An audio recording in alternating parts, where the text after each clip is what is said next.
Okay, welcome to episode number 37 of the Let's Discuss Gaming podcast. I am your host, Triple J. Joining me is my co-host, Dr. Games 101. Happy New Year, everyone. What's going on? Yes, a happy 2022 to everybody. And we don't have that many things to talk about. As you can imagine, most people that do video game reporting took days off with the Christmas holiday, the New Year's holiday. So don't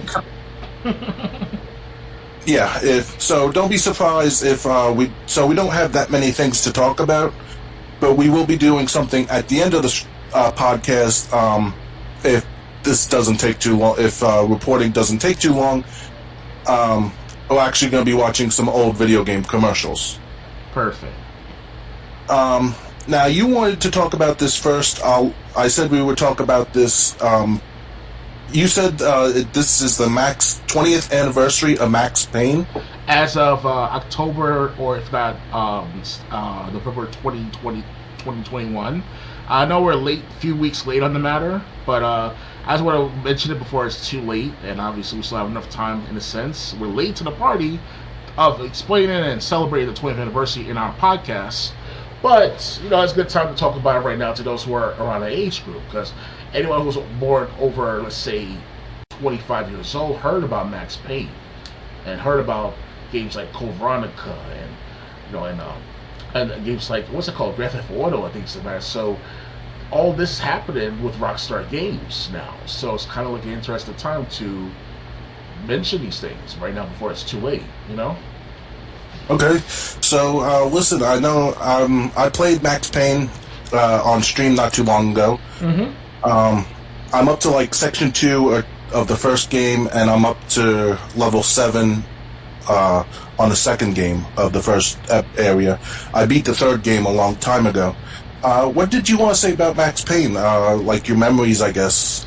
Basically, it's like a nostalgia when I played the first 2 Max Paynes earlier last year. Technically, we're in the new year, so let's just say it's last year right now. And the first 2 Max Paynes have a good story. It's very well thought out. Whoever these people that in Rockstar are, but it did a damn good job, because there's been reports by Ricevec, the YouTube gamer. He makes some all good documentary style YouTube gaming content about certain games that happened back many years ago. And back in the 1990s, if not the late 1990s, before Max Payne was ever thought about being released officially, he mentioned that there's been the studio of Rockstar at the time, they couldn't find big time actors or big time voice actors, things that matter, to make the role for these type of pictures and comic book style type of graphics for these peoples, their faces, their gestures, their clothing, their bodies, you name it. And one into another, they got their family and friends involved with their projects, like got Uncle Joe from down the street, or Martha, the sister-in-law, that type of stuff. So it's kind of like, they have one big family-related project, a family-made project in a sense, because there's that other family involved with fixing and making these animations in these comic books, whether it's still images or through regular cutscenes. It's very good. They did a good job of making that happen for the first 2 Max Paynes. Unfortunately, with Max Payne 2, they kind of downgraded the graphics when you play the game, the gameplay aspect of it, especially if you, let's say, for example, if you try to do cutscenes like what happened. But the comic book aspect of the cutscenes of Max Payne 2 got much better. It's more fluid. Like it'll appear one here, appear one there, then goes diagonally down here, then goes diagonally down there. So it's kind of like this flow. Like there's almost one still image of all these images. There's like one image after another of a comic book style type of matter. So they improved on that matter for Max Payne 2. I give them a credit. And for with Max Payne 3, I played that 2 times. I beat it 2 times as of last week. Second time I've played it for a good 2-3 weeks straight, on and off, and it was very good. The story seems off because everyone from Max Payne 1 and 2 are dead, or they're no longer living in that area where Max Payne used to fight crime and stuff. So you got Jack Lupino dead, you got Vinny Gaignini dead, Vladimir Len dead, Mona Sachs died in the Max Payne 2. Sorry to spoil it for you guys, but let's face it. Thanks for spoiling that for me. I'm sorry, James. But it'd be nice. It'd be nice to see Mona Sachs in Max Payne 4 because they kind of messed up on the ending on Max Payne 2 because I'm not, in my perspective, that is because they know that if they're going to third Max Payne, they gotta involve something with Mona Sachs again. And sure, they did with multiplayer for Max Payne 3, but that's it. And we're talking about story-related matters for Max Payne 3, and they didn't do that. All these Bronco characters, all these UFE of police forces and commando units, and it's like, who are these guys? They're out of nowhere. Oh, sure, they have it in Max Payne 2, Max Payne 1, but this is like totally different location, country, people, culture, value. It was Sao Paulo. In the middle of all that drug crime going on in Brazil and everything else at the time. And they were supposed to release Max Payne 3 back around 2009, but it was 2012 around the summertime while I was still in the hospital where they released it. So bad time on my part. And after getting out of hospital, a year later, I was like, yeah, this is a good game to play, and it's very good. I was intuitive with all the action. Was the bullet time? They improved it. They did all this shit. Like, it was good, but it wasn't as like neo-noir as like with the first two Max Paynes. That's what they're known for, being a neo-noir style type of gameplay. So, and also cutscenes as well. So, but I have to say though that Max Payne did people that made Max Payne, they did an awesome job. I want to commend them, give them a good clap or two. Hopefully in the next 20 years they'll make another couple more Max Paynes. I doubt it, but if they did Max Payne 4, they can bring in a son, and you can say Mona Sachs died because, okay, I mean maybe I should have ruined everything for you, my friend Triple J and anyone out there, but there's an alternative ending to Max Payne 2. So if you beat that 2 times on 2 separate levels of difficulty levels, like Hard Boiled and New York on Arrival, you see a different. After Dead on Arrival, if you beat that Dead on Arrival, you get a different alternate look, which I did not know about in many years. I forgot. So what I'm trying to say is that there's hope for Max Payne 4 because of that matter. If they can include somehow with Max Payne 3, whatever happened in Sao Paulo, and connect it with Mona Sachs, and have Max Payne's child call himself Max Payne Jr., goes a cop, whatever.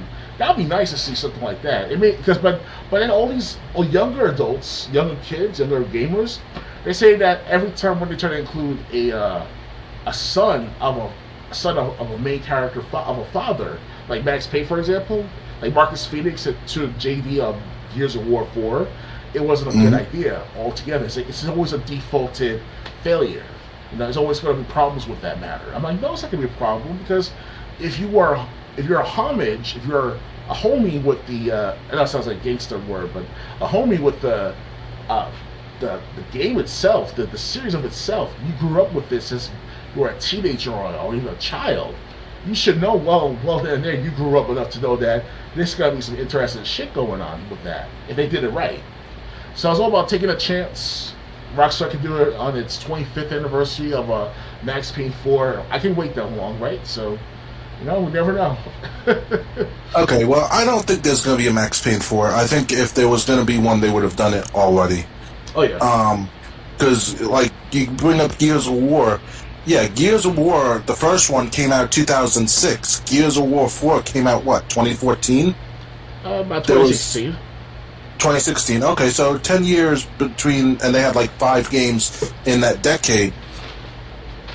So I'm just saying, if they had somewhere to go with Max Payne 3, they would have had somewhere. They would have done it already. But you also got. I'm also guessing. I didn't check on this. I don't think Max Payne 3 sold as well as 1 and 2 did. Oh yeah, that also might be. It wasn't why Max Payne 3 sticks out like a sore thumb. It wasn't as great as the first 2 Max Paynes, but it made good sales, average like sales.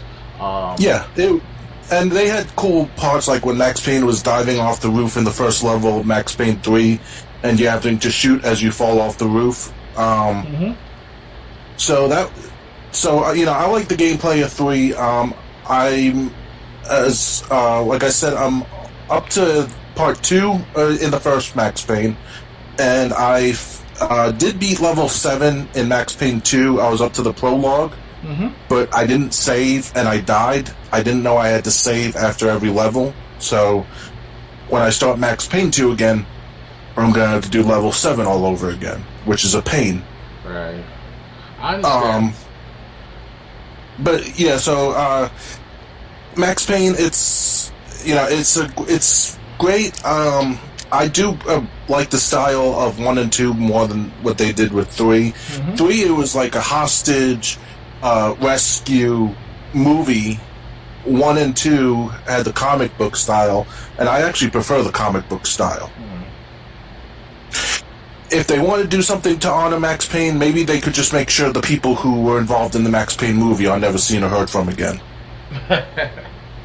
Well, they can't make another Max Payne movie if they created the Max Payne 4, so that way people can see the connection, Because the Max Payne movie of back in 2007 when it was released, it was alright to watch. I mean, the only problem was they fucked up on Jim Bavura and the Angels and Demons scenes and stuff like that. It doesn't make any sense. I mean, yes, it was part of it, what Max Payne went through, but not the deep details of it. So it's like, with Jim Bavura, Ludacris was the fucking chief police. Like, Jim Bavura, he's an old man, old white man. Like, what's that about? How can you make Ludacris the rapper Jim Bavura? Like, that don't make any sense. I mean, yes, they try to do it for the clout, for the fans out there who listen to rap music and stuff like that. At the time, that is. But that's not how it's supposed to go. And Mona Sax, it was a little different altogether. The stable of a sister of Mona Sax, so that wasn't so bad. They get inclusive like that with Max Payne 4 as well. So, well, I'm just saying, the movie bombed. That's why they never made a sequel to the movie. Yeah, of course, indeed. But I want to say this though, Triple J, is that with the fact that if we include another Max Payne 4, another Max Payne game after Max Payne 3, it would be like similar to what happened with Psychonauts. Sure, it's not made by Rockstar Games, but Psychonauts haven't made a sequel in 15 years. So imagine this being the first sequel ever in 15 years again with Rockstar this time. Now that would be a very anticipated move on Rockstar Games' part. They may not be able to make too much money, but at first, but if they do it right, they can do it. Yeah, but when you take into like what limitations were in effect then and what limitations can be bypassed now, if they they can't make this is probably one of the challenges they have. If they make Max Payne 4 look too modern, it's going to be an insult to what Max Payne 1 and 2 were. If they try to make Max Payne 4 more relevant to Max Payne 1 and 2, same art style or similar art style, things like that, people are going to think, what is this, a budget version? The young viewers going to be like that. They're going to be saying that. So I think that's also something else. It's not just a few years has passed. It's the technology since the last game has advanced so much that you're screwed if you do, you're screwed if you don't, kind of deal. Well, you're not going to please. You're not going to please everyone, regardless which way you go. You're going to make more people upset. Well, 343, former Bungie at the time, they made the Master Chief Collection. How many years after the fourth one? A year after, 2 years after release. So, and about 7 years, or at the most 7 years of Halo 3. So it's kind of like, you're playing a catch-up game, you're playing a roulette of sorts, because, the older gamers supposed to be not older gamers, but the ones who have been long-time gamers at the time, they were supposed to eat it up. But since they fucked up on the servers, they started to mess up even further after that. So it was all about taking a risk in a shorter period of time. What Max Payne, if they do a Max Payne 4, they have all this time in the world now, Rockstar, to fix the graphics from the first two, make sure that the action can be included like in Max Payne 3, and mix the two styles together somehow, some way, and make the story longer than about, have at least 2 hours of cutscenes, with the comic books and stuff like that. Now, that'd be great. You see 2 hours worth of comic book scene like content, while playing the gameplay alone itself is separate from some cutscenes. So it'll be something different for the newer gamers out there who are never heard of Max Payne before. But for us gamers who have been involved with Max Payne since 2001, since the beginning, it's well worth the wait. So. All right. So yeah. So I guess if they did a collection and they don't do what they did with Grand Theft Auto 3 trilogy, yeah. If they actually handle it with care, I guess that would be the way to introduce a Max Payne 4. Oh, yeah. But but like I said, this might be all fine. This might be all finite because if I had to bet money one way or the other, I bet money that then we're never going to see a Max Payne 4. Mm-hmm. Yeah, it's more of a luxury to have Max Payne 4 than it is a needed sequel, obviously, because the game's already been done since Max Payne 2. It's just that whatever they do with Max Payne 3 now is kind of like an add-on. That's about it. And Max Payne 4 can be a great addition to not only an add-on, but as well as a good sequel to what happened between Max Payne and the Max Payne 2 and during Max Payne 3, or even after Max Payne 3, in between those sequence of events. So kind of like fill up that story for those who want to know what really happened in that mansion with Vladimir Lem, what really happened with Max Payne's bodyguard partner, the guy from Max Payne 3. I forgot his name already. So. Well, okay, so so that's our Max Payne discussion about the 20th anniversary that happened like about 6 weeks ago. You ready to move on? Yeah, I'm ready. Okay, the first topic. This is speaking of Grand Theft Auto trilogy. I have it so people on Twitch can see what I'm looking at. Buy Grand Theft Auto the Trilogy, the definitive edition on PC, get a free Rockstar game. Rockstar Games is once again treating PC gamers to something a little extra by giving out a free game with the purchase of Jesus, they messed this up. With the purchase of Theft Auto the Trilogy Definitive Edition. That's supposed to be Grand Theft Auto. As an incentive to buy the collection through Rockstar's store on PC, you'll be able to redeem an additional free Rockstar game to add to your digital collection. That's on top of the advertised 20% discount and the free original versions of the trios of games that were bought back as a make good for performance issues at launch. Which games can you snag for free? It's of course a selection of titles developed by Rockstar, but there are some great options to choose from. However, you only get one, so choose carefully. Here's the list. Grand Theft Auto 5 Premium Edition, Grand Theft Auto 4 Complete Edition, Max Payne 3, LA Noire, or Bully Scholarship Edition. If you already own those games through Rockstar's launcher, you won't be able to redeem a second copy, but there are a couple of alternatives, like a Great White Shark cash card for GTA Online or 55 gold bars for Red Dead Online. You can find a holiday deal on Rockstar's site, which will be available through January 6th. Unfortunately, the deal is only available through Rockstar's storefront, and there aren't any similar deals extended to console players. That sucks.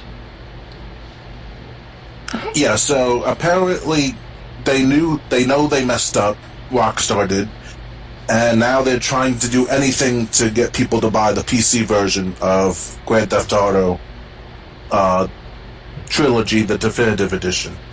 But here's what I don't understand, Triple J, because I know that they're trying to make it sure that they're trying to make it right for gamers, but why specifically PC games? It happened on all platforms: Switch, Xbox One, PS4, PS5, Xbox 2. What happened on PC is it was made so badly that they had to take it off PC. So when it first launched and it had all these problems, the PC version was so bad that they had to take it off, and then people couldn't buy it. Okay. And people, I think, couldn't even play it if they had always spent the money on it. So it's like, imagine they basically did an online recall for the PC version. Okay. So they're trying to get people, entice people with one of their free games. If you buy the Grand Theft Auto, the Definitive Edition trilogy. I'm sorry, something like this just reeks of desperation. I mean, I understand. I heard something about the PC versus the worst of all the versions, but it had an effect on all the consoles as well. So I know they try to appeal towards the ones who spend the most, and those are the PC gamers. But at the same time, we console gamers, we contribute to the pot too. We spend the $500, $600, $700 video view system, plus also the subscription of Sony PlayStation Online and Xbox Live, plus also the accessories, plus also the microtransactions in the games of GTA 5, Max Payne 3, etc., etc. And we bought the Max Payne 3 arcade, or what's called the complete edition, because I have this statue. Hold on a second. I have the statue. It's a little dusty, but a statue of Max Payne that came with the program of the game itself, for the Xbox 360. I spent about, say, $50 for this, with the gold chain, with the gold keychain, pictures of the bullets and stuff. So it was well worth the price with this statue here, with this figurine and everything else of Max Payne right here. So, but I don't know. I mean, they messed up on their part, or Rockstar. What they should do is do it across all platforms, no matter what, and give everyone a chance to get any free game with the day one patch. Digital, physical, doesn't matter. And that'll make these easier on all parties, all people, and all gamers.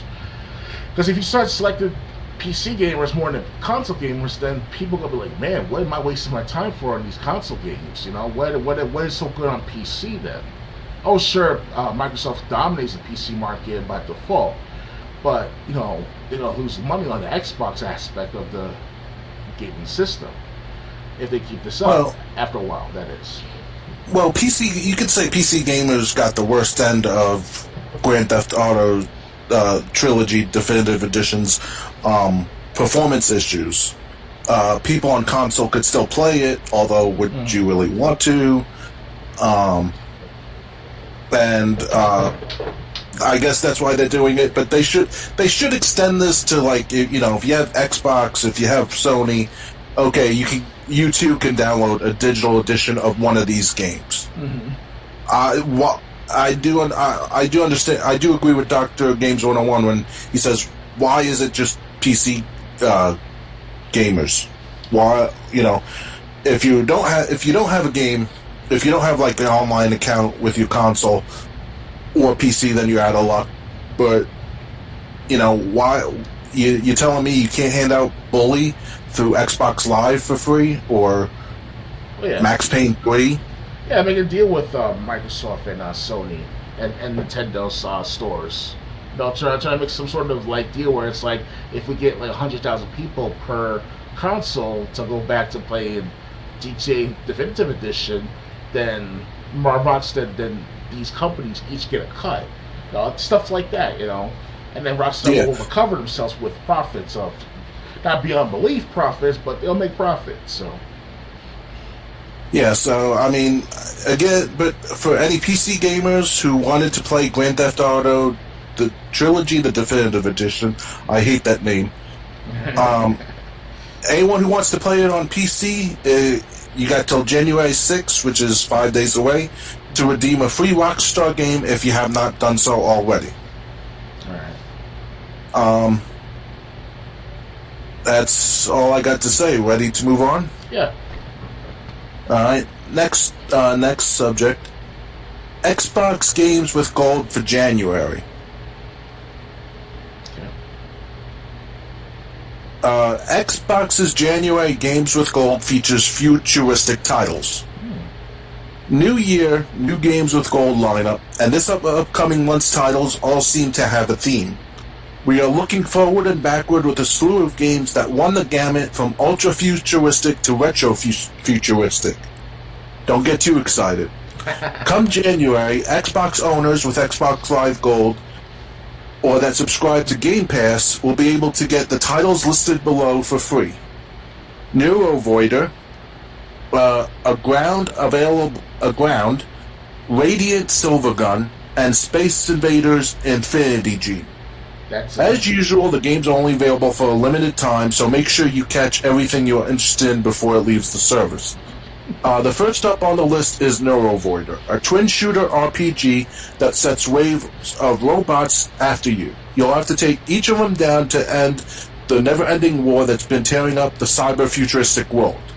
Coming in the same window as Neuro Voider during the first half of the month is Radiant Silvergun. The vertical scrolling shoot-'em-up was first released in 1998, but has been shined up for modern players. In the back half of the month, players will be able to pick up a Ground and Space Invaders Infinity Gene. The second title, a fresh twist on the well-known Space Invaders franchise, is only available till the end of January, so pick it up as soon as you can. However, a Ground, a game focused on building and crafting set amongst the stars, will be available to the middle of February. While the end of the year is fast approaching, we still have a little bit more time left when this was written, you still have a little more time left in December. So if you hadn't picked up that Games with Gold, they were available. What they offered in December as part of Games with Gold was The Escapist 2, Tropico 5, Penultimate Edition, Orcs Must Die, and Insanely Twisted Shadow Planet. I think got that. There are some good titles in there, if you say so. I don't agree. So don't miss out if you have Xbox Live Gold or Xbox Game Pass Ultimate. Okay, I got a lot to say about this. You want to go first, or you want me to go first? You go first, since you have the forte in the matter. Okay, how can I put this? How can I put this so I get my point across, and I don't get taken out of context? So we don't get banned either. Yeah, I got it. These choices suck. I've been a long-time defender of Xbox Games with Gold, saying you're not going to get a premium title, you're not going to get a Mafia franchise title like Mafia 2 every single month. It just isn't going to happen.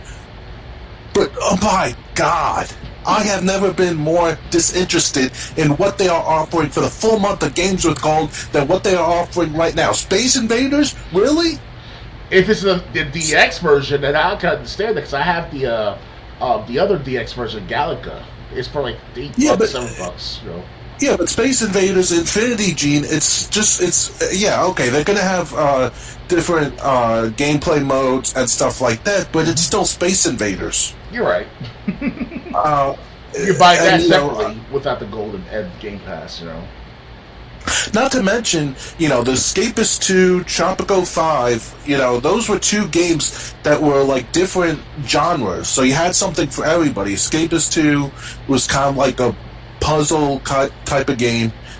You had to know, you had to get the schedule down for everyone, so you knew when would be the best time to try to escape the prison. Yeah. Tropico 5, kind of like SimCity, basically, because Tropico 4 was more Caribbean islands type. Tropico 5 was going to be everything from colonial cities to futuristic cities. Right. I've actually never played Tropico 5. That's just what was advertised in the commercial. Orcs Must Die and Orcs Must Die, I guess it's a shooter, never-ending shooter, and Insanely Twisted Shadow Planet's kind of like a platformer. You're steering a little ship through, but you can't touch the background, I think. What's that? That's Insane Twisted Shadow Planet for last month. These were great. These are, when you consider those 4 games, there was a whole thing being covered. You had something for everyone. You had a different genre where at least one of these games would appeal to someone. Mm-hmm. So most people would feel like, okay, I'm paying for Games with Gold. At least this month had, X game or game Y. I just look at this. I just look at this list, and I just ask myself, what the hell am I paying for? Yeah, I think here's the situation. In my perspective, that is because many years ago, when Xbox Gold started, the first 2 or 3 years, since 2014, with the E3 awards or E3, the big E3 is called, and they showed plans saying that if you get gold, you get games like Halo 3, Halo Reach, maybe Halo 4. I don't remember that kind of product, but definitely Halo 3, Halo Reach. Now it was worth it back then, but for the last year or two, it's like not worth it because it's not valuable. It's not as valuable. It's also not as popular because when it comes to games with gold, we expect games like what Dante's Inferno, which that was for free at one point because I got that as part of my. I got that too. Yep. Yeah, that was worth it. I never played the game, but I heard good things about the game. So I played it. Yeah, so that was worth it. I'll play one day. I didn't play it all the way through, but I've done a couple streams on it. Oh yeah, definitely. Oh yeah, I'll definitely play it as a sample gameplay sometime this year. Games like what's it called, The Wolf Among Us. Now that was worth it. That was back 3, 4, 5 years ago. When after a year or two after Wolf Among Us came out for about $25-$30, people were like, well, myself, I was like, what? Because it was a Telltale game. It was just like The Walking Dead. I expected good things from it. And when I played it last month or two, last year, for the Xbox One, it was well worth the wait after all these years of playing it. Yeah, I should have played it earlier. What game was that? Wolf Among Us. Oh yeah. Okay. So basically, Microsoft, they sort of run out of ideas, or they don't want to take the chance of giving out free good games. Like they don't want to give out Red Dead Redemption 1. That would be great if they. Do you know how many people will buy Xbox Gold and Game Pass just for the Red Dead Redemption to be free? The first game, that is. Not the second game, the first game. Because I would keep my gold for a few more months after that because there's always some good shit going on. Payday 2, well, this is a Steam game, but Payday 2's on sale for $2, stuff like that. So if they do discounts, which they have been doing for years with these games for Xbox users, that'll be great, right? So that's good. But then the ones who only afford the Xbox Gold every month or every year at the best, and that's it, then you gotta give them something other than Escapist 2. Escapist 2, I can understand that's like a sequel to Escapist, because I got that for free as well. So okay, do something like that once every so often. But once the blue moon, there were times when thank God I have been in a major hospital visits for the last 5 or 7 years now, because if I was in the hospital for on average 2 weeks from like a psychotic episode or whatever, like I did back 10 years ago, if not 8 years ago, I will miss out on Halo. I will miss out on what's it called? Wolf Among Us. A little bit of the Michonne. I think Michonne was free at one point. Episode 1, if I recall correctly. After episode 1, you can buy for it on a discount. I'm sorry. Well, at the time, that is last time I checked. So to people who are like me, who would just come in and out of hospital back in the past, you'll die in the hospital fucking wanting to play these games. So I guess you could say my point is, after talking on, but it's just they have to do better for newcomer gamers to come on.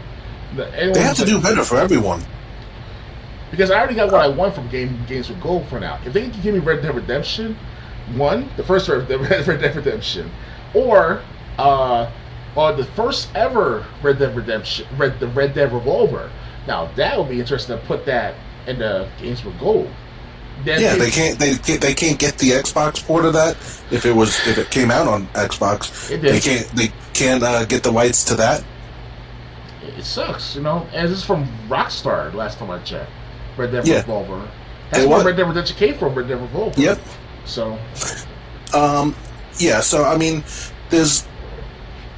I understand they can't give us 4 franchise AAA titles every month. There just isn't enough to go around to do this. To do it every month continuously. Mm-hmm. They would eventually run out. But there's so many more titles they could give instead of what they're offering. I mean, what next? In February, are we going to get Asteroids? Pac-Man. And a current day version of Asteroids. I mean, Space Invaders. No one's clamoring to play Space Invaders. I got it, James. Sky Kid. If they can bring that back, that'd be great. Yeah. So but no one's clamoring to play these games. I looked at this list. I'm probably gonna download these games just to have them, but I can guarantee I'm probably not gonna play them. It's just like all four of these games. You couldn't have one AAA title in there. Just one. Have one lead-off title, and then do whatever you want with the other three titles for the new year, especially. Yeah, but no, they figured to just stick with a futuristic theme for all four. Whoever came up with that strategy should lose their job. Whoever picked these games should lose their job. Not that I'm advocating for that, but it's just when I read this game list, or actually I watched the commercial, the YouTube video that the Xbox does every month, and I watched a YouTube video for what was coming in January, and I was just like, I just remember thinking when the Xbox logo popped up at the end of the video, I'm just thinking, that's what's coming? So, yeah, I'm completely disappointed. I've defended Xbox Games with Gold in the past to people who were disappointed. But no, anyone who's upset with Games with Gold or January's choices, feel free to give them hell, because... Or at least I'm not going to defend them, because there is no defending these choices. And people can switch to PlayStation Online if they have money for it, because I'm hearing good things with PlayStation Online left from last month or two, because we talked about it in our last podcast or two episodes. Right. It was something where I think it was Elden Ring or something. Like if you pre-order Elden Ring with your PlayStation Online or something, you get like sort of special bonus stuff like that. So it's kind of like they're trying to amp up these games like Elden Ring, Gods Among Us, whatever it's called, from last year. So it's like they're doing something PlayStation. And if I recall correctly, have it not been for PlayStation Store, as of the PS3 years, we're not seeing the Xbox 360 trying to bring back the old games for their newer consoles.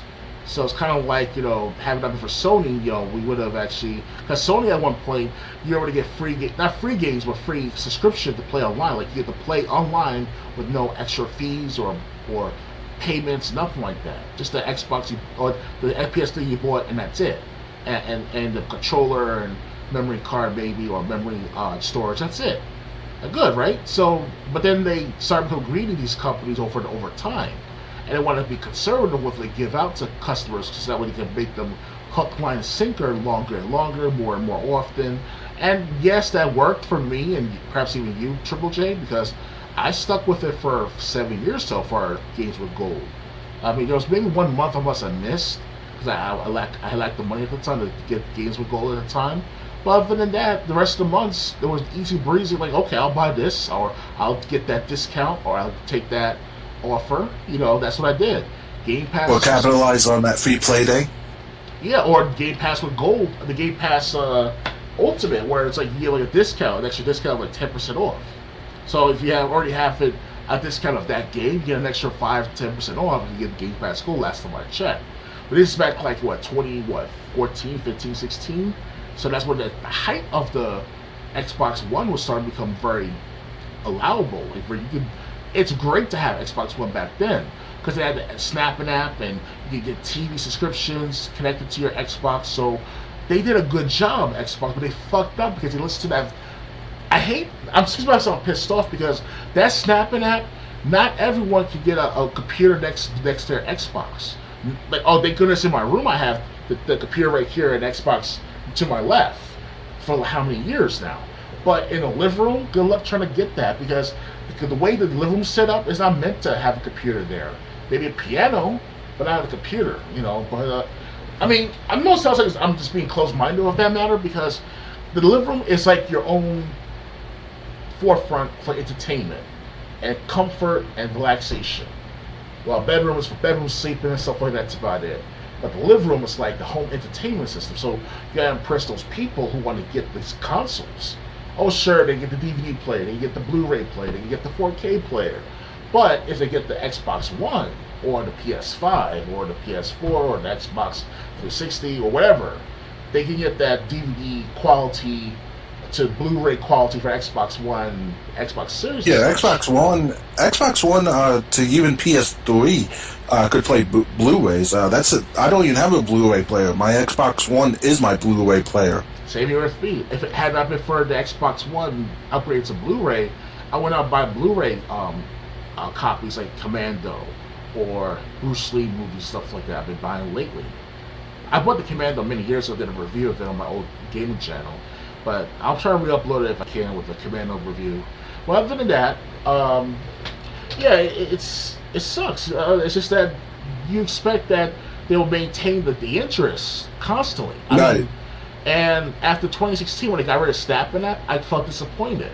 I felt that Microsoft listened to those freaking I want to say the F word, but those freaking idiots.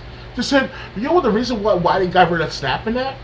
The people who said this said, oh, the frame rate is dropping by 2 points. Oh, my nipples, they hurt so badly from all the frame rates being dropped by 2, 3, 4, 5 frames per second for only 1 or 2 seconds, baby. I don't care what you think, 'cause I want me and me only. Yes. Oh, I'm an SJW. Yeah. They're those fucking sissies, you know? Okay, that was disturbing in more ways than one. I'm not even drinking yet! That was disturbing, that was uncomfortable. Yeah, I see Anyway, my nipples say the Xbox SJW gamer. But the thing is, you know, again, we were talking about games that, before we move on, I do want to talk about a couple of games that we haven't seen on Games with Gold that they could have offered, excuse me. You know, has the original Alan Wake, has that ever been on Games with Gold? Never. Has, I know they put Injustice 1, Injustice 2, I wasn't a big fan, but has Injustice 2 ever been Games with Gold? Just free play did last too much, check. Just free, okay, so free to play is not the same thing. You know, they got, so that's 2 games right there. What else? Has, you know, they got the Assassin's Creed games. The last one they gave away was Syndicate. Yeah, you know, they have good. Odyssey out, they have Valhalla out. And, okay, maybe Valhalla is still too new, but what about Assassin's Creed Odyssey, which they're offering free play days of? You know, if you're offering something for a free play day, you can't say it's too expensive to give away on a service that people are paying for. You know, they did give away a couple Dragon Age games. Dragon Age and Dragon Age 2 especially. Yeah. But they never gave away Dragon Age Inquisition, and that's getting kind of up. Well, it's in age. It's an online game, so they try to save their money for maybe people buying it. Okay. What about I know the original Borderlands came out. Did Borderlands 2 or 3 ever come out? As Games with Gold? Maybe as a bundle for a few dollars, and I was like, what? But never given away. Just the Borderlands like Borderlands 1 was. Borderlands 1 for the 360, and that's it. The Game of the Year was like $7 on sale or $9 on sale last month or two. Yeah, so, I mean, you can't give away a Borderlands 2 maybe, or a Borderlands, well, I wouldn't really do Borderlands, the pre-sequel. That was pretty bad. That was that bad? It was annoying, because they had like 4 new characters, which was fine, but like while you were trying to do the mission, you heard commentary from other Borderlands characters, and it just never shut up because they had commentary from like 8 different characters. Oh, so the dialogue was like at least like what 50 hours long or some shit like that. Not that. It's just they were happen. It was just nonstop while you were playing the game, and it's like I don't want to hear what what artificial characters think of me playing my game. Let me play the game. I don't want to hear reactions from artificial characters. Do you play with them at one point? Each of these characters? No. It's just they're basically providing commentary. Was it a commentary like wrestling commentary, or was it commentary where they talk to you and you conversate with them at the same time? Neither. Commentary was like, wow, we never had to go through this in our day. Or things were never as easy for us in our day when we were Vault Hunters. It's like, shut up, I don't care. You're not playable in this game. I mean, if it's like Grand Theft Auto 5 and Grand Theft Auto altogether after GTA San Andreas, because every time we go in the car, you hear Sweet, Smoke, and Carl Johnson talk to each other in the car while playing. Yeah, but they talked about something that had to do with the story or was funny. There were also missions where CJ did. If you want to compare it to San Andreas, imagine playing a mission as CJ by himself. Mm-hmm. Pick any mission that CJ did solo. And imagine you hear commentary from Ryder, Sweet, and Big Smoke about the mission that you're attempting to complete. And let's on the cell phone, I can understand that part. No. Just imagine their face popping up, talking about your mission in some way. That badly. That's that annoying. Yeah, that's why I played it once and I sent it back to Gamefly the next day.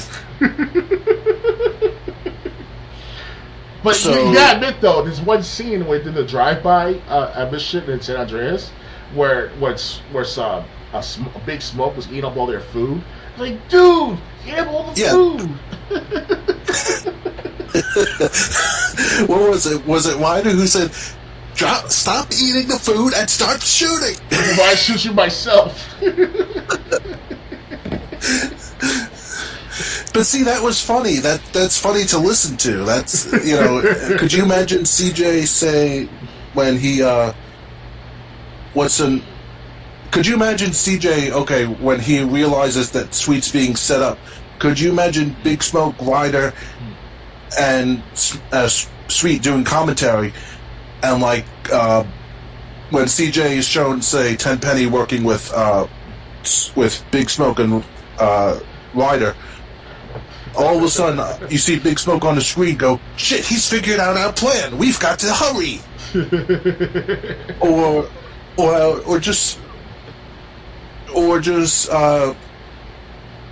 well, actually, no, that would be actually too closely with what you're doing. It's like, say, when you had the guy tied, when you were working in the casinos, and you had that guy tied to the hood of a car because he was giving away counterfeit chips in your casino. Yes. Oh yes. Imagine you're riding down the road with that guy tied to the hood, tied to the windshield of your car, and Big Smoke all of a sudden pops up on the screen and goes, "Damn, that's cold." That's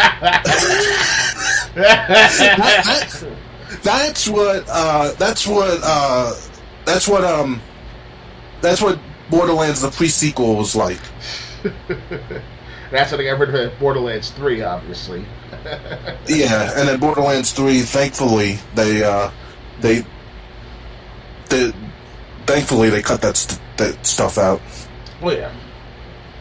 Unfortunately, I never played it at the gameplay, but I've seen gameplay of it. It's all right. Yeah, I played it a few times. It's actually pretty good.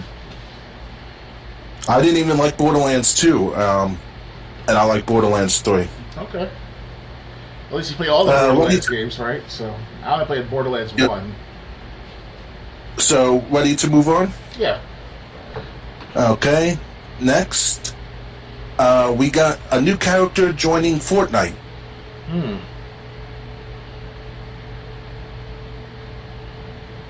Boba Fett is now in Fortnite. The book of Boba Fett arrives on Disney Plus on December 29th, but you don't have to wait that long to play as the feared bounty hunter in Fortnite. He was added to the store today, this was written on Christmas Eve, sporting his new look from the forthcoming streaming series. If you purchase just the skin, you'll also get his Z6 jetpack, as well as an emote where he uses his targeting computer. You can also separately purchase his starship as a glider and his Gaffi stick as a harvesting tool. You can get everything together in a bundle should you want it all. Baba isn't the only Star Wars character in Fortnite today. While it's a bummer he's the only new face from the Book of Boba Fett, Epic Games did bring back the previous released Imperial Stormtrooper skin, along with a Y-Wing glider and a dark side emote. There's a chance more characters from the series will appear in Fortnite over time, but for now, we'll just have to use the new renter of Jabba's palace. Unlike Fortnite's release of the Mandalorian content last year, Boba Fett's arrival doesn't add new missions or armor upgrades, it's just the skin and themed accessories. So Epic updates Fortnite's store every day with new content at 4 p.m. Pacific, 7 p.m. Eastern. We're still waiting for Matrix skins, which we believe will be coming after the recently added emotes and glider, but there's a chance that's all we'll get. Epic may be moving on to Star Wars and other properties in the days ahead. We'll have to wait to see what comes next. I can't believe Fortnite after 4 years is still popular. Well, at least I gotta say, at least they're adding new things. So, what do you think with Star Wars characters being added to Fortnite? But it's all cosmetic. It's not. Yeah, and it's gonna be good for the kids to know more about the Star Wars. But here's the situation: it's gonna be a hit and miss type of high risk chance for the makers of Star Wars, the current gen makers of Star Wars, because back during the trilogy from last year or two, or the last one was Episode 9, it ended on a good note. But here's the thing, though: but they messed up on the trilogy overall to the older fans. So the newer fans, when they see the newer trilogy, they're like, "Oh, cool!" and "Oh, this and that." That's going to be their first impression, because that's where they're going to get the information from of the recent Star Wars. Now, if they have parents or a little big brother, big sister who would tell them the old school Star Wars from like 1970s, now that can be a good risk to take, to tell them the oldest stuff, because now they'll buy everything. They'll buy the good stuff, Episode 4, 5, and 6. They'll buy the Luke Skywalker statue or doll if it's out there somewhere. You know, all this good stuff with the Fortnite Star Wars themed skins. And you know, and the makers of Fortnite will make lots of money from the kids buying with their parents' credit card to get these Star Wars skins, including Darth Vader, the Stormtrooper. I bet. Well, Stormtrooper obviously, but hopefully Darth Vader. That'd be great to see Darth Vader in Fortnite, you know, as a skin. But for me, it's like I really don't mind. If I had, like I said, like for that last episode, if I had $5 a week for my full-time job, if I ever get a full-time job again, I would definitely spend at least $5 on cosmetics just for any game, Apex Legends, H1Z1, Fortnite. You know, rotate every so often where to buy for what week, that type of stuff. So. Yeah, it's just kind of weird that they're adding these characters. I mean, the Stormtrooper, everyone knows what a Stormtrooper looks like in Star Wars. Mm-hmm. But the thing is, you know, you think if it was especially just cosmetic, you think they would go after the more famous characters, Luke Skywalker, Darth Vader, and who knows, maybe they will be coming later. You know, we could be it sounds like they just started adding properties from Star Wars, but you think they would come out with like a heavy hitter right out of the gate. Mm-hmm. You know, it's like adding a GoldenEye characters and your first choice is a scientist. No one. I'm not a big fan of Star Wars. I've admitted I didn't watch the movies. I did play the Battlefront games. That's right. Basically where my Star Wars knowledge ends. Yeah, we played together many years ago when we were like, you know, teenagers. Star Wars. Yeah, when I first showed it to you. Yeah. I actually beat the first one. I still haven't beaten the second one yet, I think. If they have the servers on it, which obviously they don't have anymore, but if they saw the servers on, you could have teamed up in Battlefront 2. Well, they were part of Games with Gold for 1 month. Well, I'm talking about online gaming, like the aspect of the online gaming. Yeah, but the thing is, if they offer something online, they usually kept the servers up. Well, the original Xbox servers were shut down. Remember? Yeah, but I'm saying they probably had servers going. Like if they bring back a game that had online gameplay, they usually bring back the online mode in some way. They do? That's modded. Usually, yeah, like Split Second for the Xbox 360. That has the online mode I can still play. Well, that's a 360 because the Battlefront 2 for the Xbox original shut down back in 2010.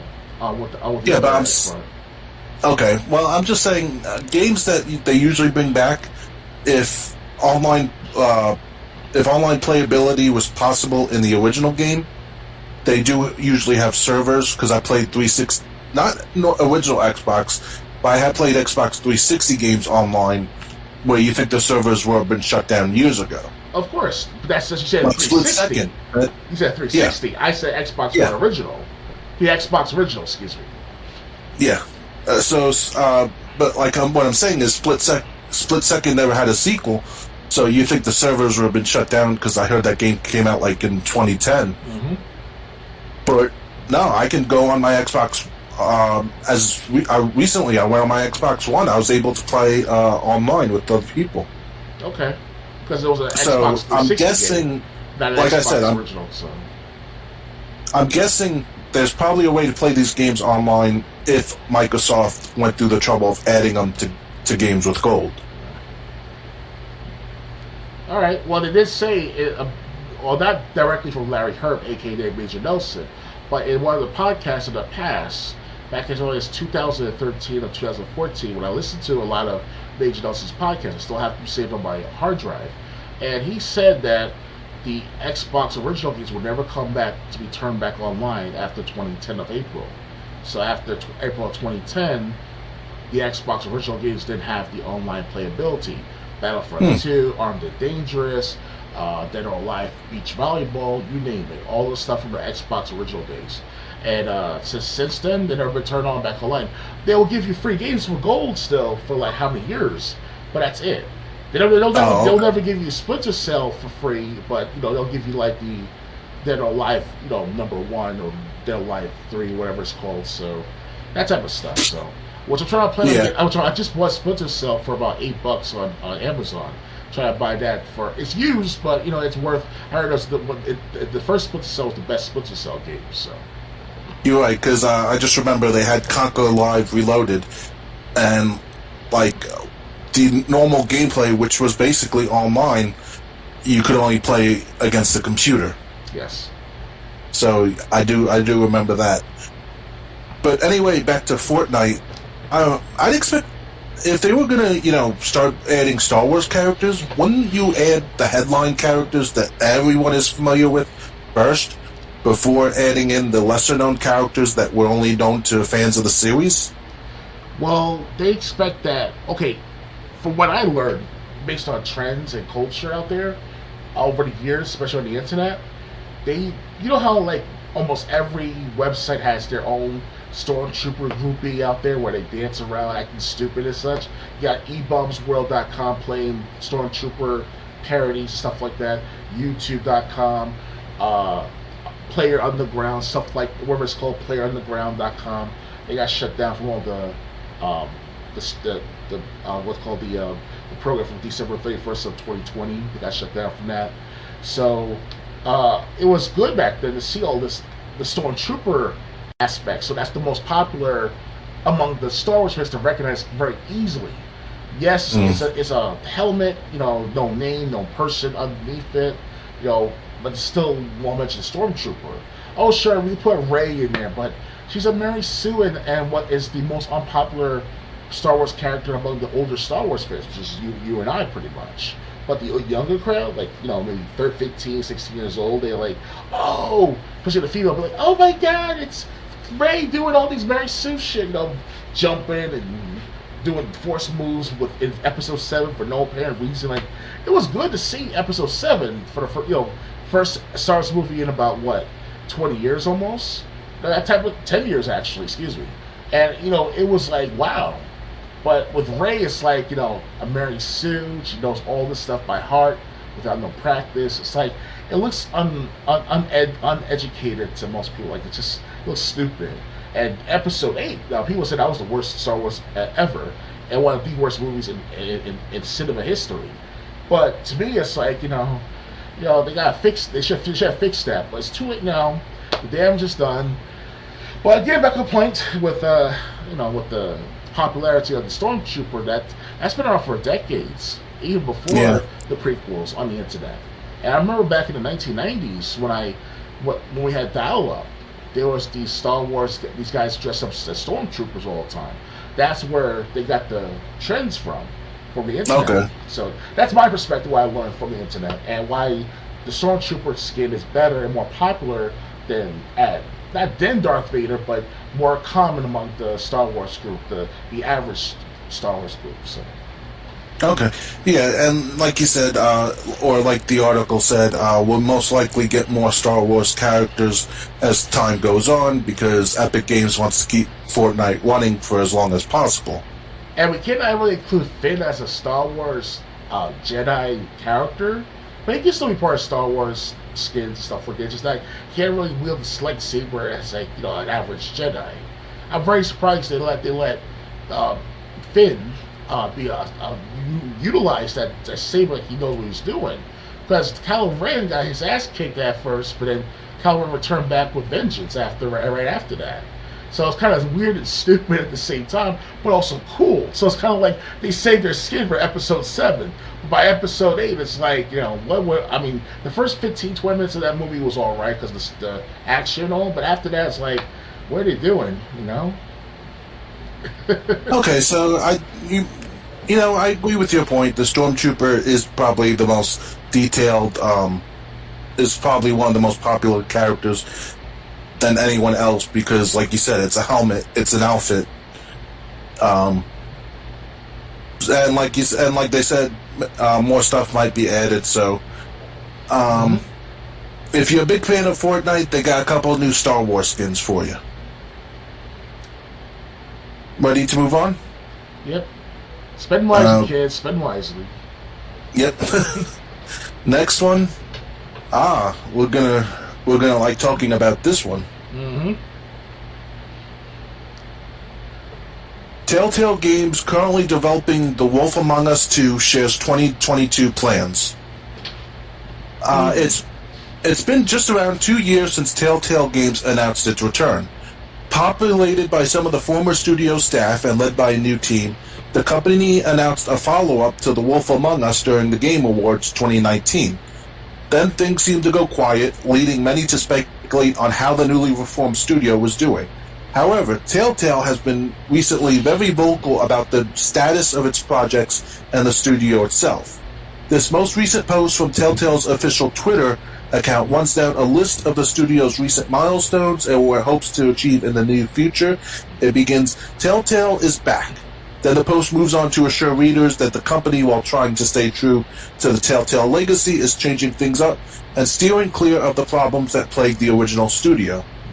Perhaps the most eye-catching part of the message comes near the end in the section detailing what comes next. It seems like we will be hearing more about The Wolf Among Us 2 soon. As you can read below, the post states, the team will be ready to reveal more news early next year when we can go deeper into things. While we are excited to hear news about Telltale's upcoming sequel, the studio has more projects on the horizon. Announced just weeks ago at the Game Awards, The Expanse, a Telltale series, will be an adaptation of the popular Amazon TV show and is being co-developed with Life is Strange 2 Colors studio Deck 9. The two developers have a strong storytelling history, giving us a lot to look forward to in the title. Okay, so that's not exactly the update I was hoping for. I thought when I saw the headline, I was expecting more information about The Wolf Among Us 2. Oh no, it's going to be like the similar situation with games like what's called Max Payne 3 and such, or Max Payne 4, like I keep saying. But yeah, it's going to be more. It's going to take some time for them to make it because they got to make it good, like the last one. And right, they do have to fix the problems, because when I had the first Wolf Among Us, I did encounter a couple of glitches. Okay. So hopefully they get those glitches ironed out, because what happened to me, I I'm going to spoil this. You get into a battle with Bloody Mary as Big B Wolf. And there's dialogue choices, like right before the battle or during the battle. Mm-hmm. All of a sudden, I'm playing the game, everything's going fine. All of a sudden, the dialogue choices displayed in Spanish. Are you serious? But the outcome that would appear in the top left corner appeared in English. Bloody Mary didn't like that response or whatever, so I had to reset my game. I got to that part again. This time, the dialogue choices appeared in English, but the outcome of the effect of those choices appeared in Spanish. Are you joking? I mean, I understand it's an international known game or internationally distributed game, but come on now. Like, this is supposed to be a universal. Like, if you chose English as your subtitle / English language, that you should be fine. But come on, right? Now. and it was fine. And it was only that one section. Before that, because this was near the end of the game. Before that, and like even in the cutscenes after that showed the story, everything worked like it was supposed to. So it was just like that one little section. Okay. But yeah. So unfortunately, they didn't reveal anything specific. I thought they were going to. How far are you in The Wolf Among Us? I only did episode 1 so far. Okay, so that was a good episode, I have to say. I wasn't expecting, if I may spoil for everyone, I wasn't expecting that lady in the white top to be dead. You really should play episode 2. Yeah, I will. I'll try to play it sometime tomorrow morning, or because I have one more day left of school off. Because I start school, go back to online school January 3rd, so I got a day left. Yeah, so try to play episode 2, even if you can't stream it or broadcast it or record it. Just play episode 2. Oh yeah, definitely. I usually don't record Telltale games because it's not too obvious. It's that the experience is not as good to those who are watching it while I'm playing and commentating on it. Because it ruins everything at the same time. It's not like a gameplay of, let's say, like Tekken 7 or Street Fighter or something like that. This is actually like a true story only. So when people buy the game, they'll see what I did with that gameplay. It's gonna look like anticlimactic. It's gonna be like, what's the point? Let me see Dr. Games play throughout the whole thing, and I'm like, I don't want to ruin it for everyone. So the thing is, they're not only like games like this, even games on Sony's console like Heavy Rain and Beyond Two Souls, with kind of stories like this. People are only going to get the same outcome you did if they choose the same choices you did. Right. Same with any Telltale game that you can think of. If someone picks even one different choice, people can be like, "Hey, I didn't choose that choice. What happened if I did choose that choice?" We talked about as a matter of fact, The Walking Dead episode 3.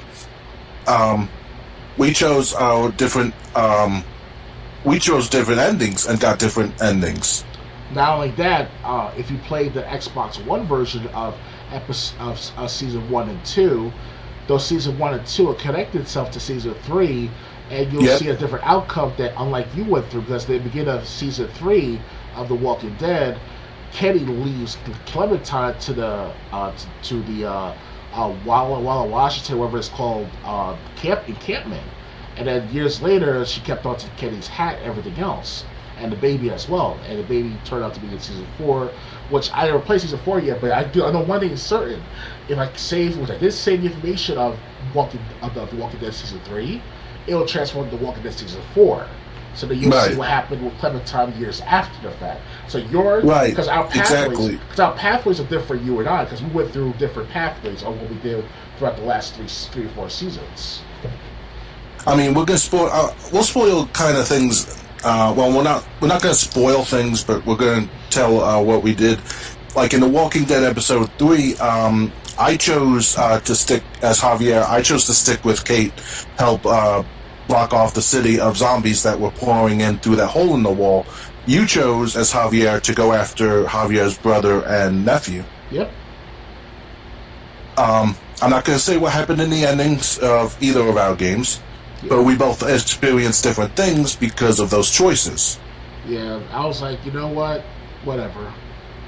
I think you know what I mean by that as an opposite, because I did tell you what happened to me in with episode 4, I think it was, or episode 5.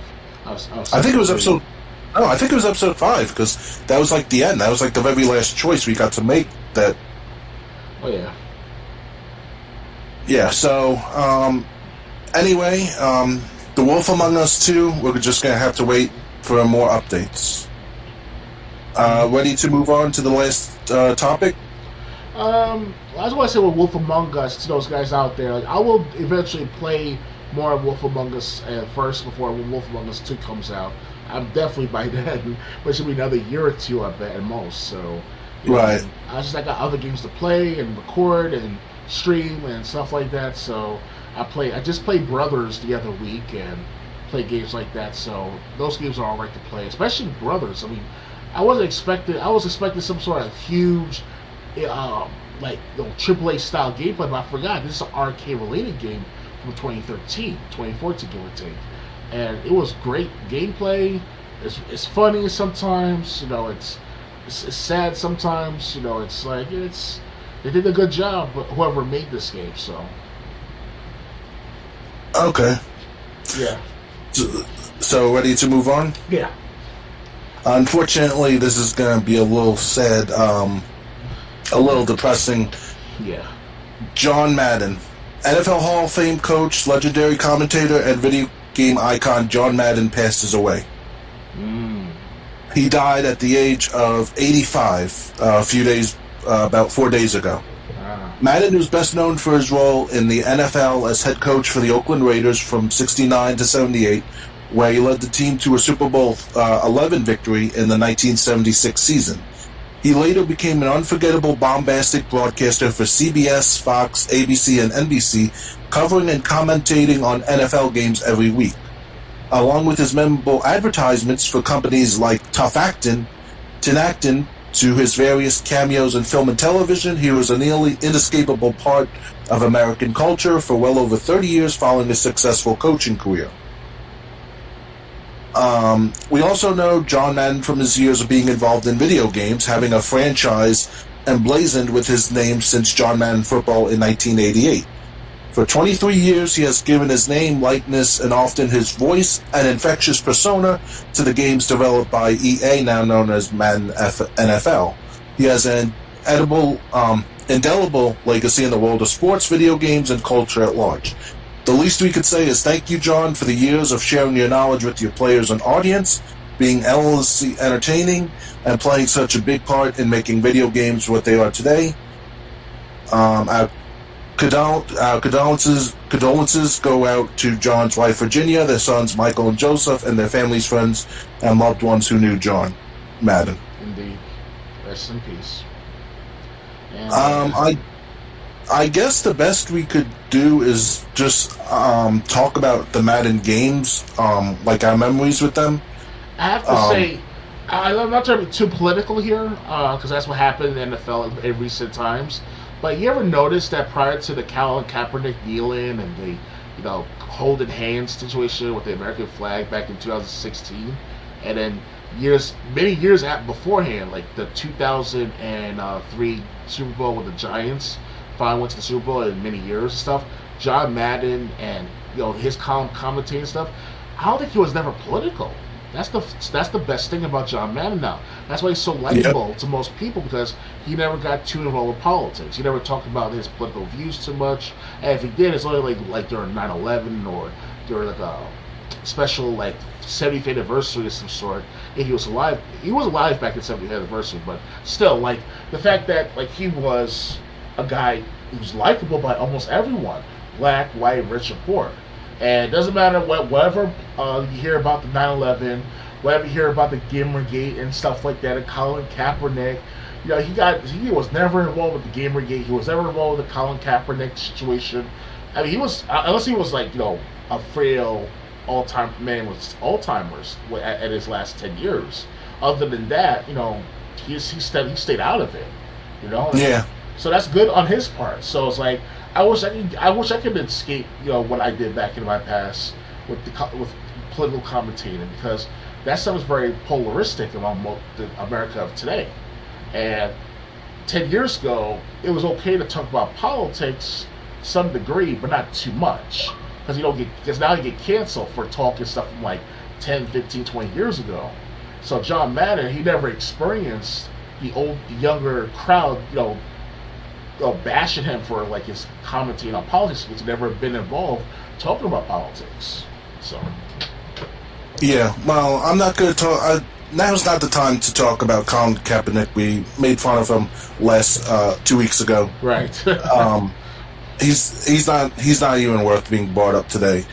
I just want to talk about the Madden games, because I was a player of the Madden games. I was never like a yearly buyer. I bought a Madden game every console generation. Right. Instead of every year. And also I bought ones that were heavily discounted. I have Madden 19 sitting on my old sitting right over there. And I just bought that actually not too long ago. So I've had fun playing the Madden games, playing the franchise mode. And sometimes the commentary in that game, even if John Madden wasn't the one calling it, the commentary could be funny, because one time my team got 6 sacks on the opposing team in one game. Mm-hmm.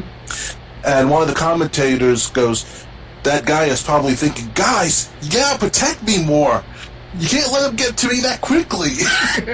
Because we kept pushing their quarterback back when he had the ball. Okay. And it's just it's honestly one of my it's probably my favorite sports series.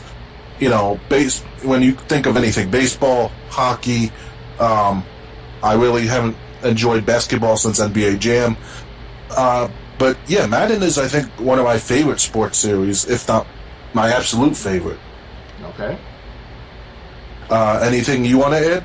I want to say, though, is that way before I met you, Triple J, back during the 1990s, my group of network of friends and I guess you want to call them friends, because we fight with each other sometimes, then we like each other at other times, we play games together sometimes, and during those times of gameplay and get along with each other, we'll go over to my pastors, they're sons to the pastor, but I go over to their house and we play like Madden after Sunday school and Sunday church sessions. And we play like Madden like 95 and Madden 98 and stuff like that. Because they try to get the Maddens every other year for what they try to do at the time when I was with these 3 brothers of the pastor. And it was good memories, interesting gameplay and stuff, Then by the 2000, it was not much better because of the 3D graphics, because of the consistent live commentary. I'm hearing that as after 2000 until 2005, or 2008, give or take, they actually had a managerial mode where it's very colored and commentated, where it's like detail oriented. Like it feels like you actually are a manager for your own team that you choose or whatever you want to choose, and all this good stuff. And it's like, wow, I wish I was still friends at the time with those 3 brothers. Now we still. 2 of the 3 brothers came back to me after all these years. We met each other in my apartment complex around the streets and stuff. So, hopefully if they listen in on my podcast, give me a call back. We'll play some Madden at my house, man. We can do a recording because they still have their games, I bet. And those are memorable moments. And now all of a sudden, for the last I'm sorry, Jason, I keep bringing this back, but the last 5 years of NFL, it's just too political. And yes, I myself as an advocate for political change, and I was once a commentator on a weekly basis to talk about these things on my old channel before it got deleted on my own accord. And I wasn't ever regret doing all these things, just that, at the time it was necessary. But now I see that's been hijacked, and Colin Kaepernick, I know I can't mention him right now, but he started something at the wrong time, but at a good place.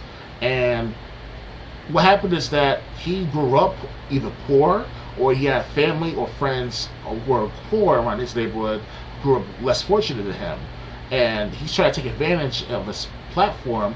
Bad idea, which I did with myself back when I was in 2010 with my work experience, my workplace, but still, it was, you had to sacrifice something to gain something of that matter. And, if he listened to John Madden before he did this stuff, I think Colin Kaepernick would never did that. He would probably give it a second chance in the NFL after that. So,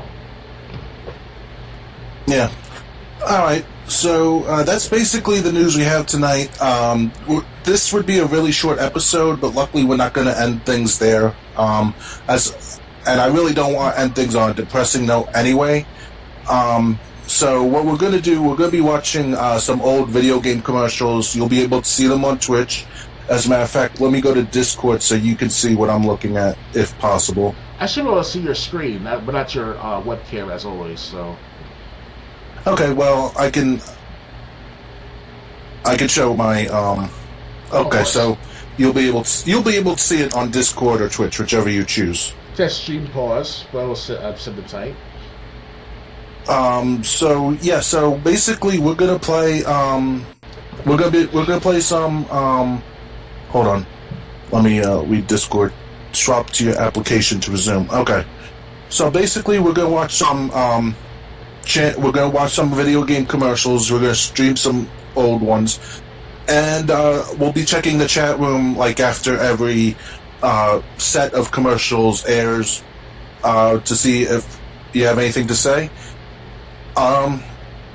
So I say without further ado, let's start the commercials. Yep. If I can see it. Can you see it? I see it says stream pause. Can you unpause it? I'll try. Discord. Let's see if I can disable my stream mode. Hold on. Oh, never mind that. Never mind. I see it now. Now it says pause again. It says swap to your application, so let me see. Alright, let's give it like 20 seconds. If not, you're just gonna have to watch it on Twitch. No problem. Let me make it full screen, because that's how we're gonna be watching them. Do you see it on Discord now? Nope, still not. What I'll do is I'll go switch to your Twitch stream. Okay. Let me know when you're on Twitch, and then I'll start the commercials.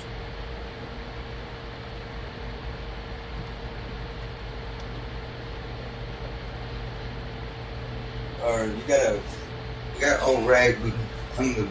I got a little something in my face. Clean the mirror with. You would have to go to the other bathroom. There's washcloths on the bottom shelf. Inside the door, bottom shelf. Alright. I have to see the screen right now. You would have to go okay, to the we're going to start the commercials right now then. There's washcloths on the bottom shelf. Inside the door, bottom shelf. Alright.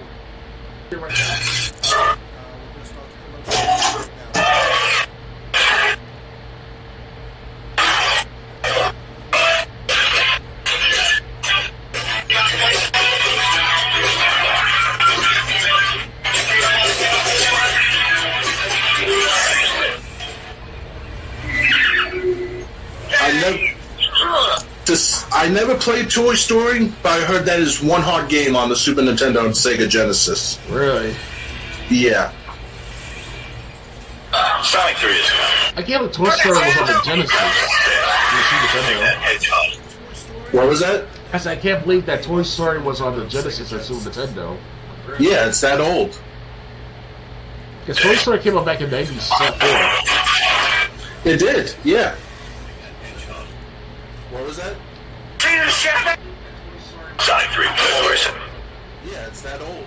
Hey, plumber boy, mustache man, your worst nightmare has arrived. Check your stuff. Got a little surprise for you here. Check it out. What do you think about that? Yeah, real-time, 3D, lush organic environments. How's that make you feel? I remember the Crash Bandicoot commercials. Dude, that was the first 3 Crash Bandicoots were the best Crash Bandicoot games ever. 38 out of Vernon Central High School. What's going on? Toxic students have guns. Yes, Chris. Was the first one your favorite? The third one most likely, but I can go with the first one. Okay, I've never played the third one. I've only played the first 2. In the third one, you get to ride bikes, you get to do jet skis. Was the first one your favorite? Oh, so you get to use vehicles, basically. But I can go with the first one. Okay. I've never played the third one. Can you hear me? What's that, Triple J? I said basically you get to use vehicles in the third one? Like jetpacks. Jetpack, I think so, yeah. Bazookas, jet skis, hell, even airplanes. Oh, wow. It's like a World War II airplane, it looks like, at first. Oh, okay. Does that tell you? No, Bandicoot is an Australian name. He's too low, that Super NES. And now we captured him on Game Boy in an all-new game with all the enemies and worlds, Donkey Kong Land. New for Game Boy and Super Game Boy. Yo, it's like a so damn and the internet on the party is kicking around the world. Giving it to you like it. So damn and it's so funky. It'll make you scream like nothing ever before. So much more. Jam and Earl. You homeboys can play a different gig every time. Go get your money, you'll be in a hand. You gotta get it. It's a whole lot more. I never played that Toe Jam and Earl. I had the sequels, one of my favorite Sega Genesis games, but I never played the original. This plug is students for your NES. Only Bart Simpson can save the Earth. Get the Simpsons game for your NES from Acclaim. Come on, Mario. Come on, Mario, jump.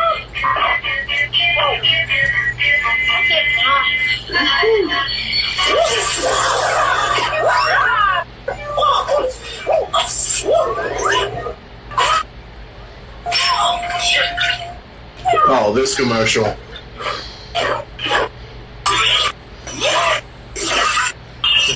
Come on, bro. The calcium in milk helps strong grow. You will believe. Got milk. This pack can fit into a package this small.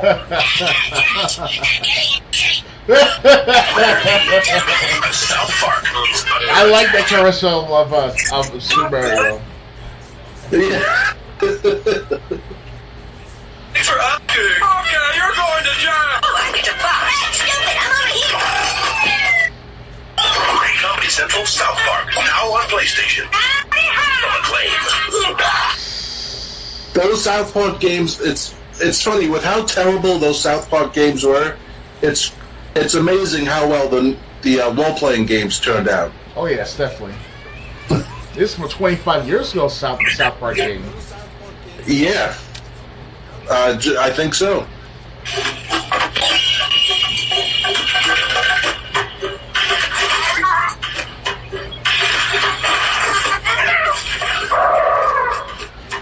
The beast is back. On the system that keeps pounding out the hits. Super NES. Donkey Kong Country 2, Diddy's Conquest. It's even tougher than the original. I have to say, the Donkey Kong Country games, I don't think they ever made a bad one. Oh yeah, never. The third one must be the best one I heard. Sonic 2, absolutely free. Sonic 2 handles stubborn stains, embarrassing bald spots, no problem. It even slices See, and back then in dices. the 1990s, there was some creativity. Lots of Yeah. creativity. And there was passion behind it too. Yeah. But now the young crowd, the young gamers, they're like, oh, I experienced it just like you, Charles, so therefore I know what you're talking about. Like, no, you don't. I try to tell that to my confidant, my gaming confidant, they call him. You know, he's very well educated and also very well aware of what the games and all, because he played lots of hours of it. But like, you only experience because of what your mom gave you. Like, that's about it. Like, you didn't like, go out there and walk to the store and buy the game. Like, you were like 3, 4, 5 years old. When I was 12, 13 years old, I would go to the mall, Greenacres Mall, You know Right. Green Acres Mall, right? Triple J. Yep, I lived near Green Acres Mall, but I never really bought games from there until I grew up. I was actually buying games from Toys R Us when I was younger. The one that goes down the street from the Green Acres. Okay. Yeah. But there's these stores called EB Games GameStop would start after 2000, but before then there was Funko Land, EB Games, and on the second floor there was both the arcade as well as EB Games shop.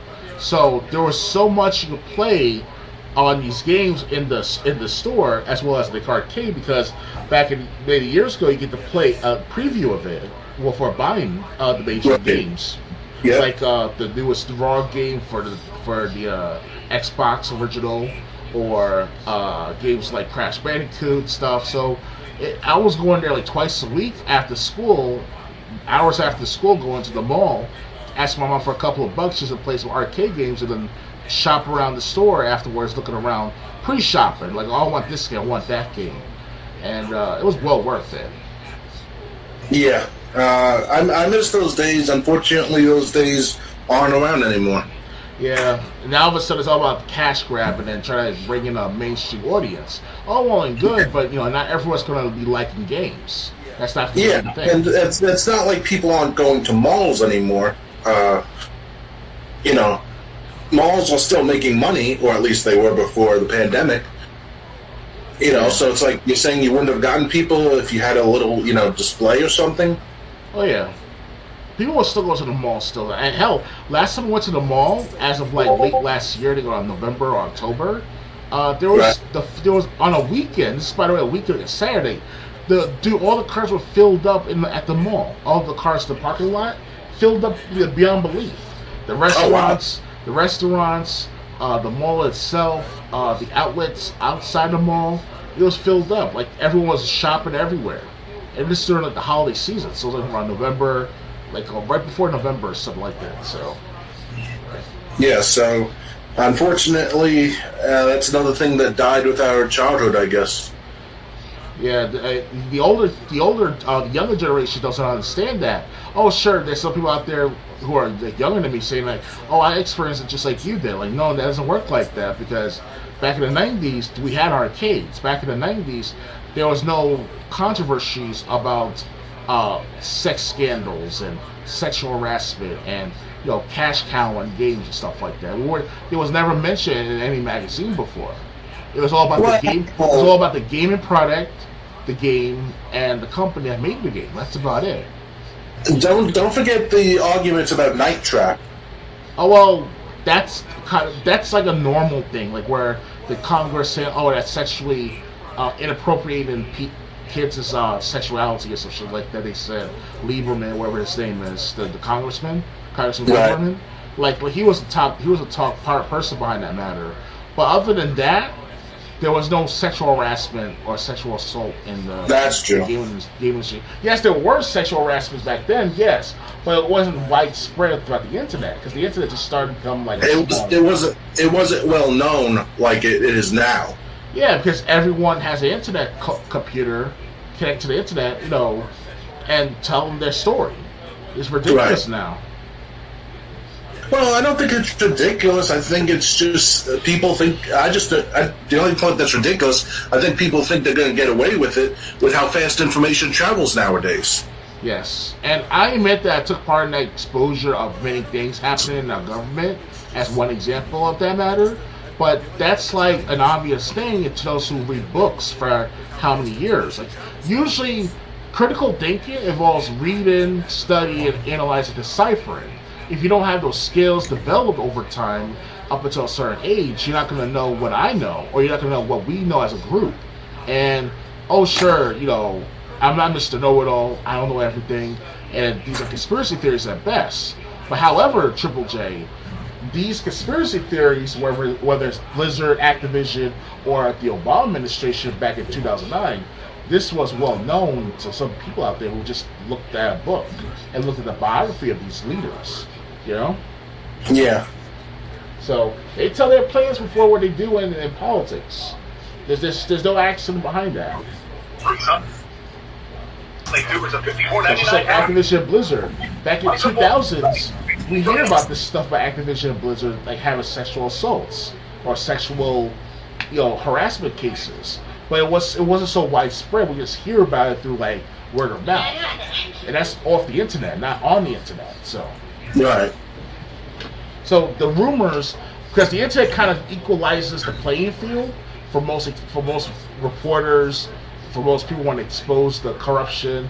Oh, well and good, right? But then look, creates this disincentives to make good stuff now because now everyone knows their secrets or what they did back in the past, So, kind of the morale changed all over time. Fox made the Space Age Polymer plastic for years of family fun, and pets love it too. Buy the Sega Genesis that comes with Sonic 1 and get Sonic 2 free. And now, your dogs will be sold separately. Oh, this one. No matter how they talk, it'll be the only one for me is you. Something's gone wrong in the happy-go-lucky world of Nintendo. Introducing Super Smash Brothers. Super Smash Brothers. It won 4-player star-studded Slam Fest only on Nintendo 64. Two superheroes, Dashing Super Guy and Kirby from Nintendo. In some ways, Kirby lost big. No big hair, no big muscles, no weapons, nothing. All Kirby's got is appetite. Kirby's Dream Land, the thrilling adventure game on Game Boy. Kirby watches, spits back, and floats, singing glorious Dreamland. He's Kirby, and he packs a mean fight. Kirby's Dream Land, only on Game Boy.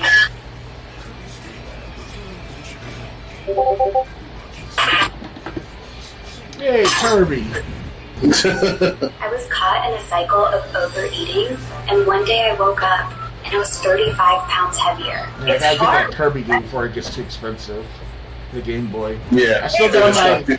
I just got. If it's not too expensive already. It's like $70 for a used copy of Kirby for Game Boy. Oh, really? About the cheapest I sold it $40. Wow. Mm-hmm. Yeah, whatever. But I still got the Game Boy. Here's the funny part.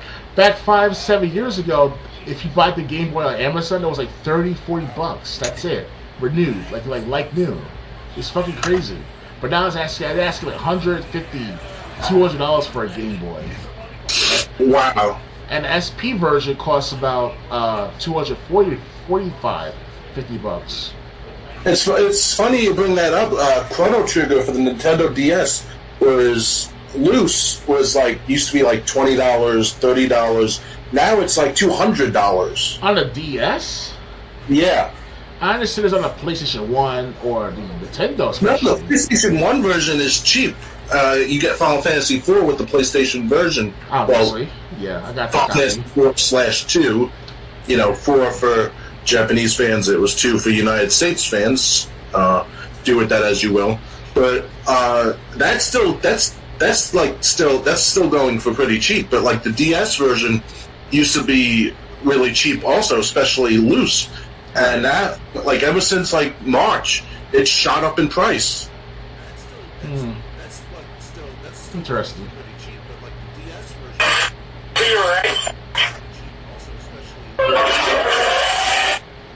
Where can you catch a 150 Pokemon?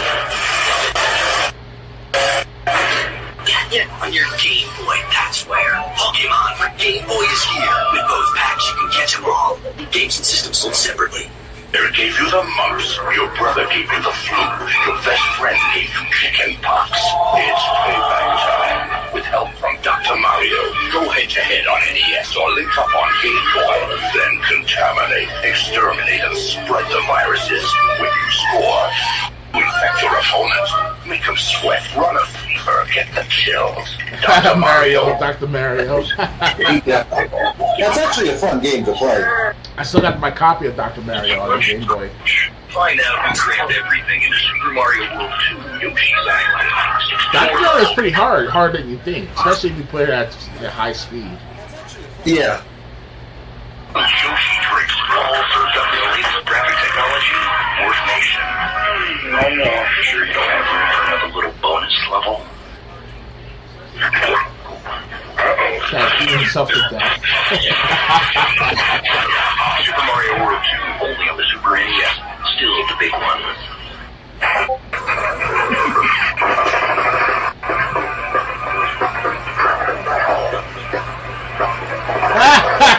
Exploded.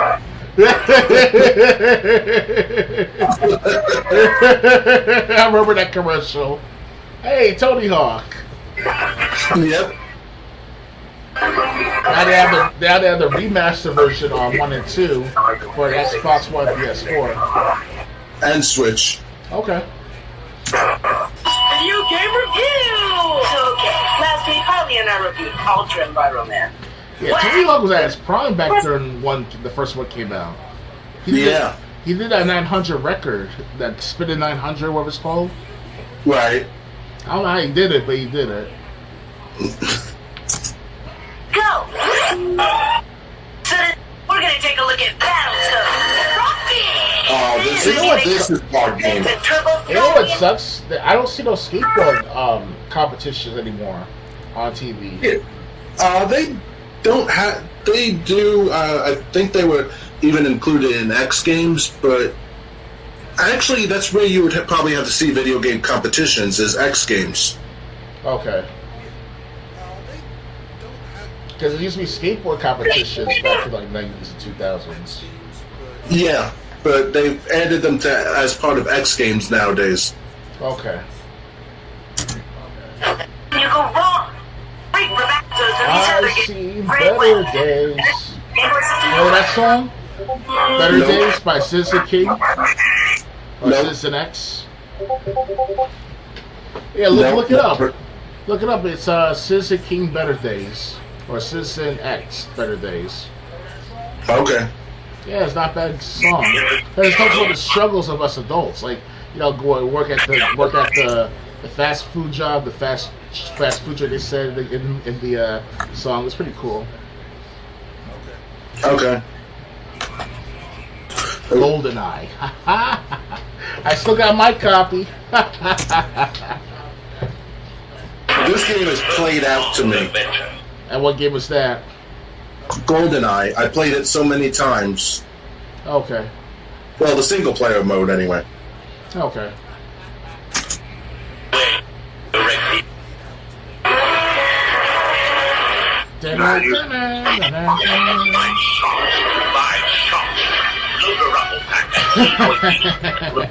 Nintendo 64.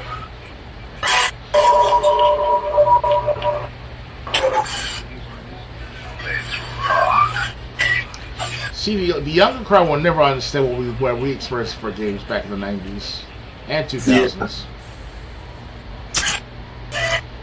Totally different atmosphere back then.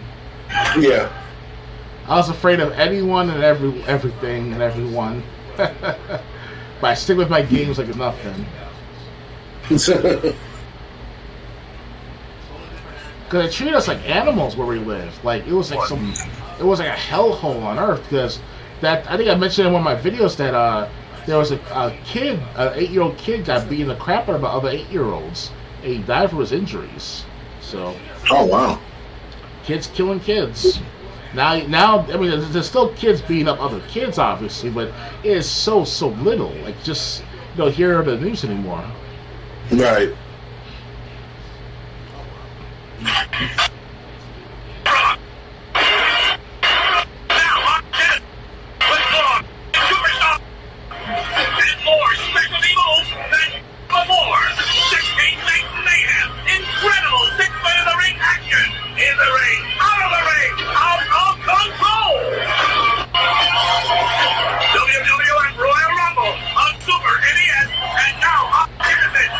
Goddamn. Wrestling games seemed a lot more fun back then. Oh, with WWF Attitude, No Mercy, WrestleMania. There's also the WCW games, No Way Out and shit. Or whatever it's called. Yeah. Well, World Tour and Revenge. Yeah, Revenge. WCW Revenge. Yeah, that's the one I got. But Mayhem wasn't so bad. Mayhem, it's alright here and there, but, it wasn't as... It's not my cup of tea. Right, it's not as good. I like the No Mercy. Now, if they improved on the graphics for that supposed game was to come out before the discontinuation of the N64. You mentioned many years ago to me about the alliance and WCW and shit. That would be great, to add on before the to the N64 library to make it much better than No Mercy back in 1999 2000. So. Right, but the thing is, it was going to come out in 2001. If they had went through with it. There are mods. If you download Project 64, you download No Mercy ROM, and if you can get the mod working, I've never gotten a mod working with my ROM, so I'm not the person to ask how to do it. Mm-hmm. But there's apparently people who's made ROMs, like especially of WWE versus the Alliance. Okay.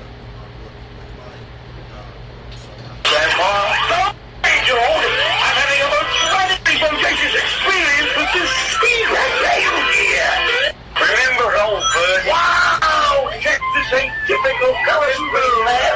Goofy graphics and a oh, those were the days. You could turn it into a thing. What was that? Say again here. Yep.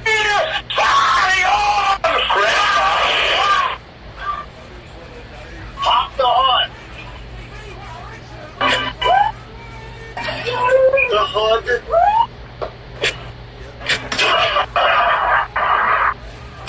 Yeah, I still got my Game Gear. Hey, Twisted Metal, wow. Yep. I never saw this commercial. Twisted Metal 4 back then. No way. Yep. Holy shit, it is Twisted Metal 4. I still got my Twisted Metal 4 game. Oh wow, I don't even have a Twisted Metal game with me. I created a character called The Rock. Huh? I created a character called The Rock.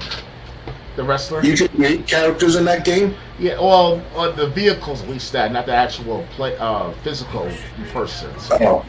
yeah, and there's an actual similar statement that The Rock said on wrestling, like, I know what you are feeling, punk. So like, it sounded like The Rock, but a smoother voice, kind of like that, Okay. Yeah, I doubt I don't have the memory card to that game because my last memory card got either lost or stolen. I doubt that's stolen. Most likely got lost. So my memory cards are right next to my garbage can still after all these years. Bad idea, but whatever.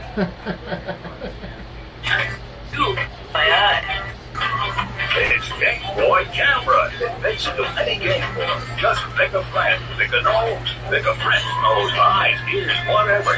This I never saw the appeal behind. Which one? The Game Boy camera. Yeah, it's alright. I never had a Game Boy camera, but I heard it was alright. Yeah, but it's kind of like just like the DSi, Ooh, what?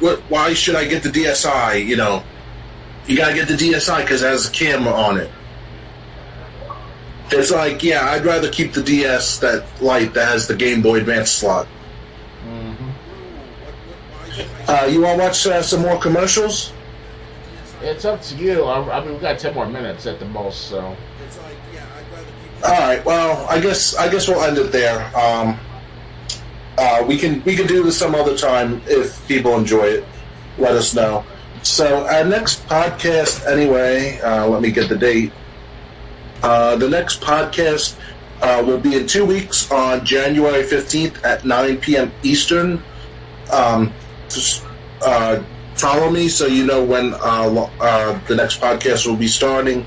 I also try to stream every night on Twitch. Also, in the About section, there's a link to my BitChute channel where I upload Let's Plays. I uploaded one of Wave Race, like yesterday, and one of Sewer Shark on Sega CD tonight.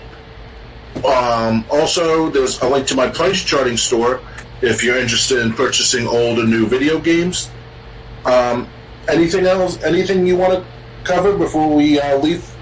Before we finish for tonight? Yeah, sure. So basically, I just started for the last week and a half making a montage recently, as well as a montage for my gaming channel called Apex Legends Montage with big wave music. And for my main channel, where it was politics and other serious content, I try to mix it up with some lighthearted video footage called War Antics. I just started making it. It's called War Antics Metropolis. It's about 3 minutes long, 3.5 minutes long. You can watch it yourself on those channels respectively, and I hope you like them. And I'll do more every month, hopefully. All right. So this was the Let's Discuss Gaming podcast. I hope you join us in 2 weeks. I also hope you join me when I stream my next game, whatever that might be. Until then, good night. Happy New Year, guys. Goodbye.